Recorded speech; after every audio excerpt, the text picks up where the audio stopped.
Так, всем привет! Давайте сегодня посмотрим даже не коробочку, а пакетик с моделью от фирмы South Front или Южный фронт с моделью самолета F-4B Phantom в масштабе 72, артикул SF-720-10. Да, в общем, такой вот самолетик. Ну, сначала про производителя, да, вот так, значит, пакетик, вот эта вот штука, она пришпилена на скрепках, ну, была, но я это все дело расклепал уже, и чтобы не тратить на, собственно, время видео, чтобы этим всем заниматься, и тем не менее аккуратно это все как-то открывать, вот это смотрим отдельно. Вот такая вот картоночка у нас, значит, пакетик. Производитель Южный фронт, помните, был у нас на обзоре перепак моделиста L29 Альбатрос, спарка учебная, значит, это был перепак как раз производителя Южный фронт. Причем та модель, насколько я понял, была оригинальная разработка Южного фронта.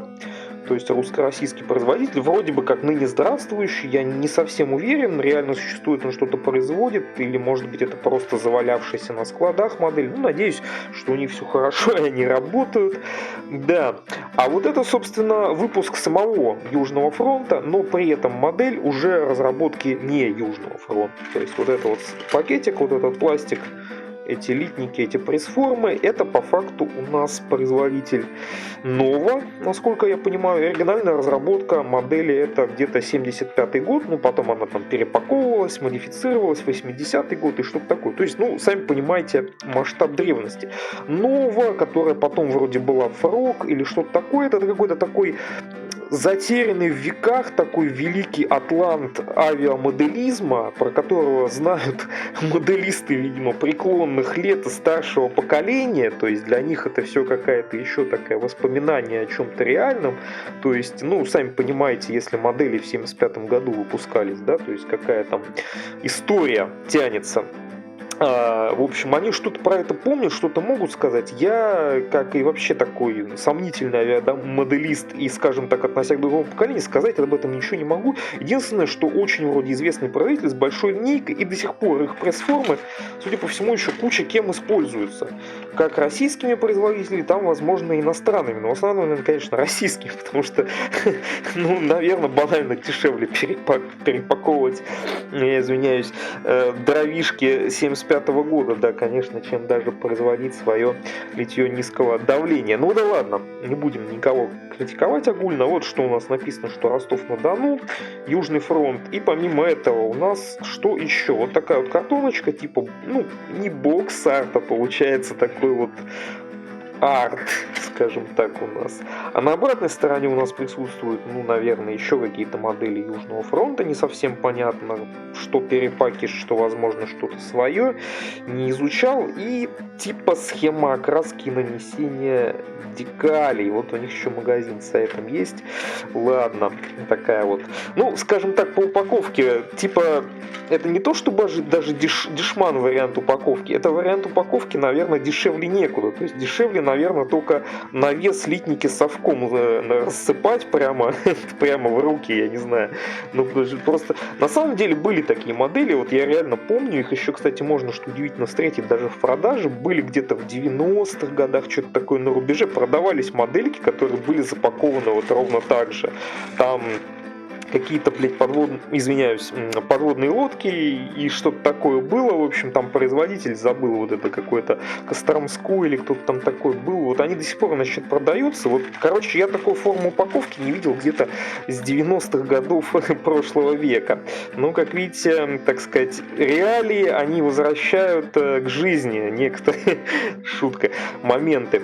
Ладно, про сам самолет. Ну, Фантом F4, он же Фантом 2, как его чаще иногда скорее более правильно называют. Но это самолет супер распиаренный, это истребитель, перехватчик, частично бомбардировщик, частично штурмовик даже, то есть он во многих вариантах использовался. Я не буду про него очень много говорить, разработан в 1958 году, производился до 80-х годов, но вооружении США и некоторых других стран состоял аж до 90-х годов, произведено там что-то, по-моему, около 8 тысяч штук или что-то такое, участвовал в большом количестве конфликтов, помимо ВВС, флота и морской пехоты США еще эксплуатировался и кучей других стран, как членов НАТО, так и нет. Больше всего, наверное, самый известный конфликт, где он применялся, это была война во Вьетнаме, собственно. Ну и там можно еще на Ближнем Востоке, в частности, он в реальных боевых действиях применялся, как, например, Израилем, Ираном и еще некоторыми другими странами. Чтобы долго не рассоливать. Вот опять же я сказал, что в США в вооруженных силах он использовался, можно сказать, в 3 родах войск. Это на флоте, в ВВС и морской пехоте. Это все как бы разные рода войск в американских вооруженных силах. Соответственно, F-4B Phantom, насколько я понимаю, это модификация именно под военно-морской флот США. Вот, собственно, на боксарте условном у нас это видно, надпись Navy об этом говорит. Соответственно, это у нас палубный вариант Фантома модификации, который, собственно, стартовать должен был и использовался он в основном, я так понимаю, с авианосцев. Ну, забыл еще сказать, что машина это два члена экипажа, оператор вооружений и систем и летчик. Ну, реактивный самолет, очень быстрый, и т.д. и т.п. Как бы, наверное, перечислять все это очень долго будет. Кому интересно, будет, да, может сам почитать.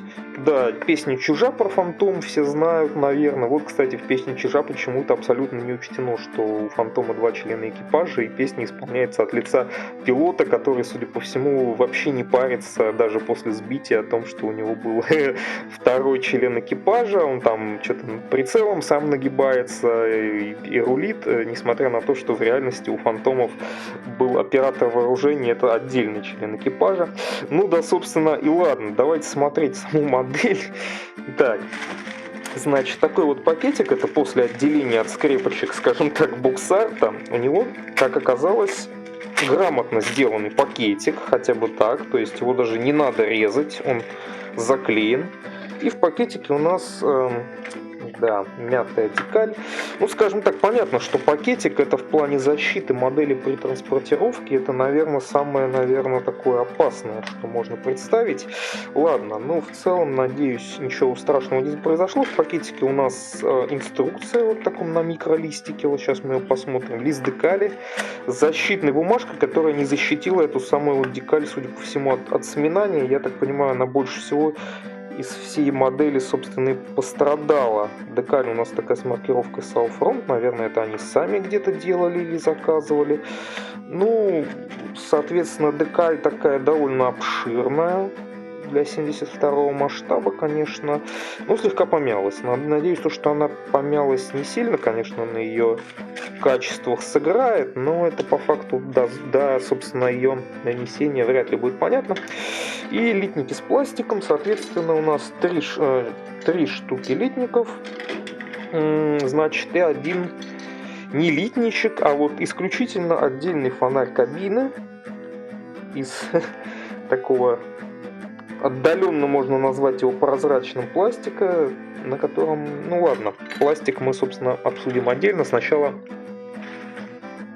начнем с бумажной, собственно, части. Что посмотрим? Да, боксарт уже, то, что здесь находится у нас схема окраски, это я показывал, а вот, собственно, сама инструкция. Такой микролистик инструкции, то есть, наверное, меньше инструкции я даже не видел. Но, тем не менее, здесь есть историческая справка, схема декали. Такая вот историческая справка, кстати, несмотря на общий маленький размер инструкции, больше, чем на большинстве моделей звезды, наверное. И сразу начинается сборка, соответственно. Шагов не всего лишь 14, ну, уместили 14 шагов на просто микроскопический какой-то листик, я даже не знаю, это А2, наверное, получается, нет, какой А2, А5, наверное, да, А5, не уверен. Ну, вот такая вот у нас сборка, ну, в принципе, не так уж много деталей в модели, ну, не сказать, что, кстати, и мало, литников все-таки 3 штуки. Сборка, соответственно, тут похожа на многие аналогичные по годам выпуска и компоновки модели. Опять же повторю, что исходно модель разработки 1975 года начинается все скажем так, с, с посадочных мест оператора вооружений и пилота. Соответственно, я смотрю, фигурки у нас пилотов есть, они даже с микроскопическими пометками, но можно разглядеть, в принципе, по окраске, что там красить.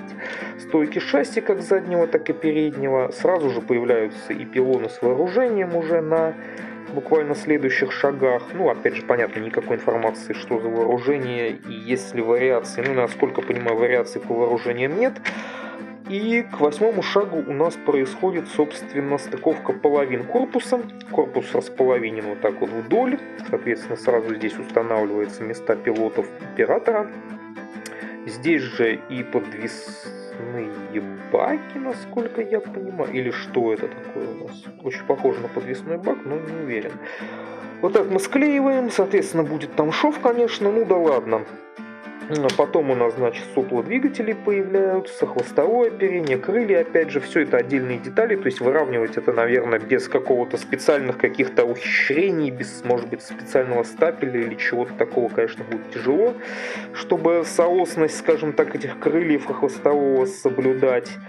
Значит, появляется фонарь кабины. Фонарь кабины, кстати, у Фантома с достаточно развитыми переплетами, соответственно, если сразу уже забегая вперед, как бы никакого намека на отливку переплета на данном фонаре кабины даже близко нет. То есть, судя по всему, не то чтобы придется его накрашивать, это еще ладно, но даже никакого условно как бы отлитого шаблончика под окраску не будет. То есть, видимо, не знаю, предполагается, что надо какие-то маски наносить прям непосредственно на стекло, буквально руководствуясь, я не знаю, исключительно схемами и фотографиями, которые найдешь сам, то есть вот так, да, если, ну, что-нибудь можно здесь разглядеть на этой микроскопической схеме, да, ну, вот видим, переплет тут серьезно, это не какие-то более поздние истребители, где, то есть, ну, вот это такой уже сразу видится какой-то вызов, да, в накраске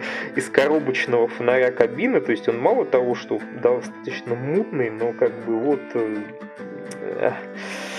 переплет, который придется фактически полностью изображать, так сказать, в экспромтом из головы, да, придумывая, это отдельно. Ну, либо, я не знаю, либо какой-то автомаркетный фонарь искать, если это вообще возможно, я не знаю, как-то. Либо маски тоже, наверное, получается автомаркетные. Значит, что еще у нас тут? Что-то у нас тут отрезается внизу по нишам шасси. Не совсем даже понятно, что отрезается.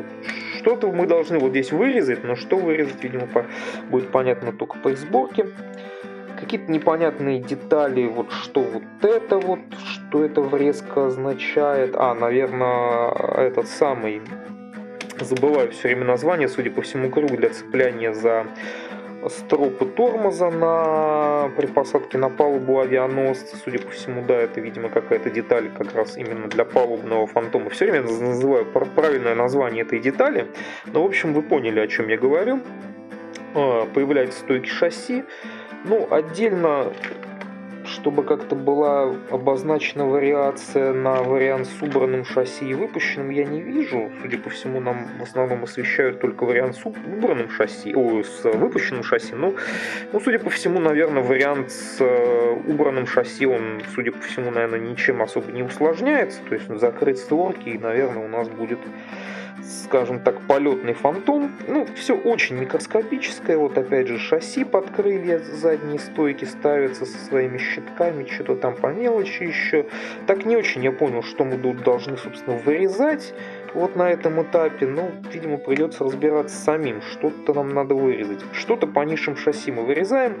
И в конце у нас такая появляется проекция с вооружением. Соответственно, где у нас, ну, судя по всему, с цифрами отсылка на вкладку сборки вооружений, наверное, показано, как подвес осуществлять. Ну, соответственно, вариант у нас только один. Вот это вот, если это был подвесной топливный бак, то вариации его... все, я увидел, да, 9-й шаг, нет, все правильно, да, 9-й шаг, подвесной топливный бак, судя по всему, устанавливается непосредственно под корпусом в центре. Ну и, собственно, что? 35. Что такое цифра 35? Ну это детали, наверное, да. Ладно, и на обратной стороне инструкции у нас ТТХ по прототипу, собственно, это больше, наверное, к первой страничке относилось, историческая справка. То есть я думал, что вот это историческая справка, но у нас написано... все, я понял. Тут интересно, да, это историческая справка, относящаяся непосредственно к прототипам конкретным для модели. То есть у нас присутствует историческая привязка конкретных вариантов. Соответственно, вот у нас есть на авиабазу, на японский фантом, соответственно, видимо, у нас декали есть, скорее всего, наверное, вот какие-то из них.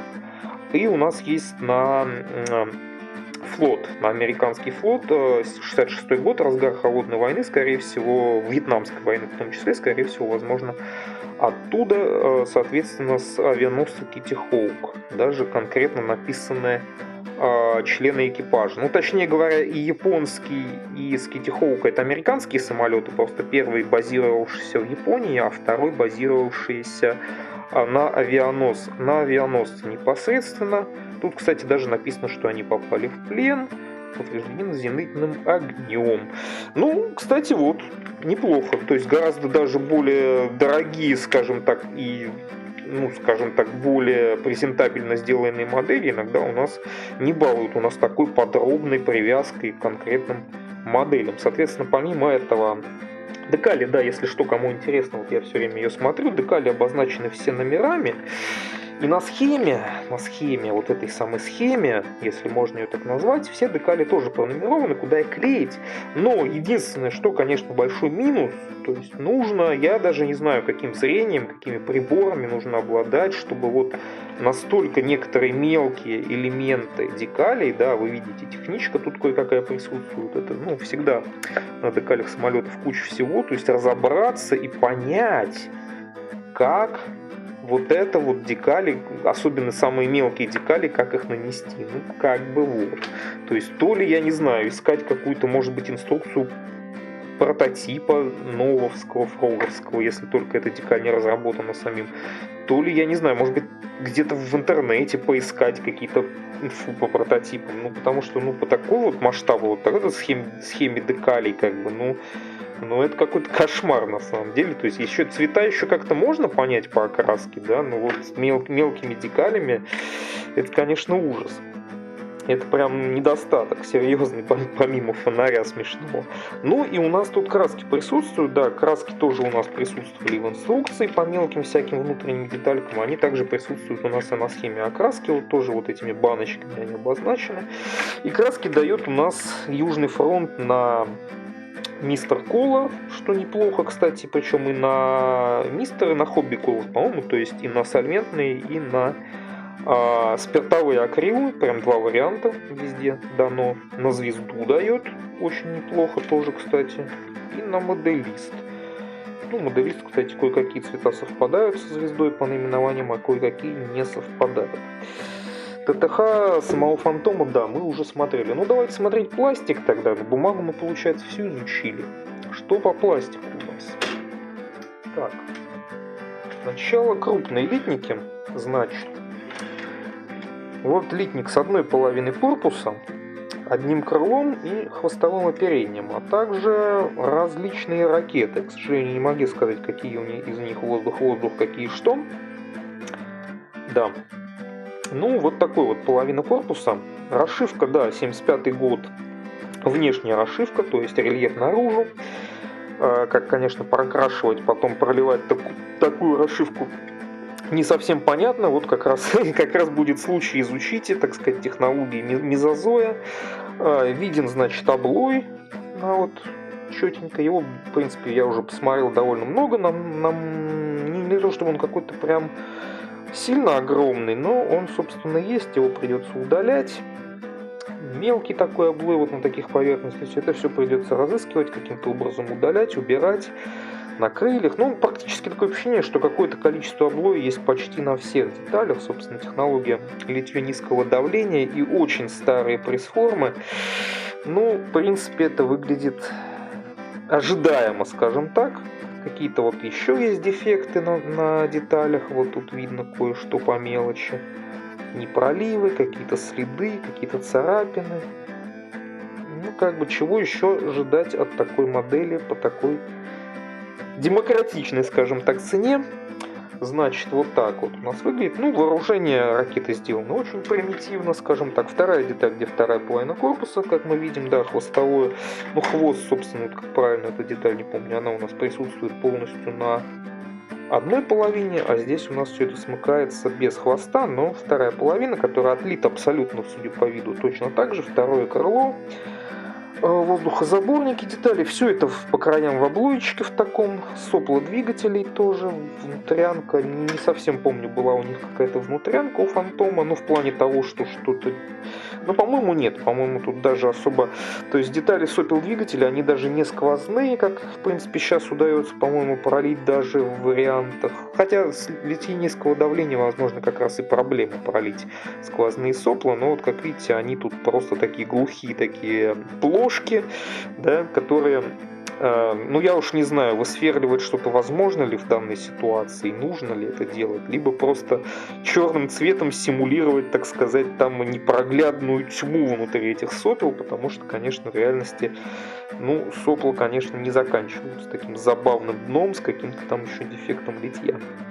Ну, какие-то там детали, там, то ли по нишам шасси, то ли что это такое, я не совсем понимаю, что это за крышки такие здоровые, слегка заплывшие. Ну, все в облое, короче говоря. Еще одна, значит, литник с крупными деталями. Это нижняя часть, наверное, центроплана.